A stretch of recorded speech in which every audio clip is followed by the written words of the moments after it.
साथीहरू यो एउटा रिसेप्सन एरियाको चाहिने डिजाइन र इन्टेरियर काम भर्खरै सम्पन्न भएको छ।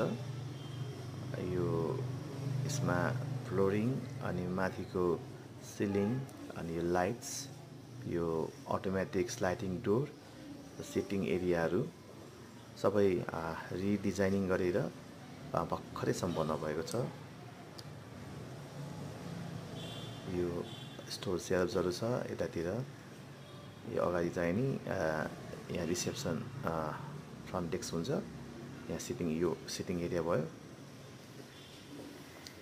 अनि यसमा यो हाम्रो बिल्डिङभित्र छिर्नुभन्दा अगाडि यतातिर यहाँ हेर्नु होला। यो यसमा चाहिँ नि भित्रपट्टि रेस्टरुम छ। यताको भ्यू हेरौँ।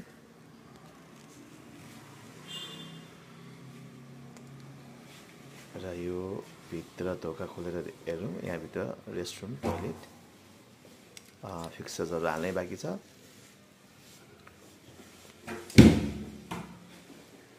तपाईहरुलाई कस्तो लाग्यो यो डिजाइन, यसको इन्टेरियर र यसको कन्स्ट्रक्सन, यस्तै कामहरू गर्नु परेमा सम्झनु होला है त।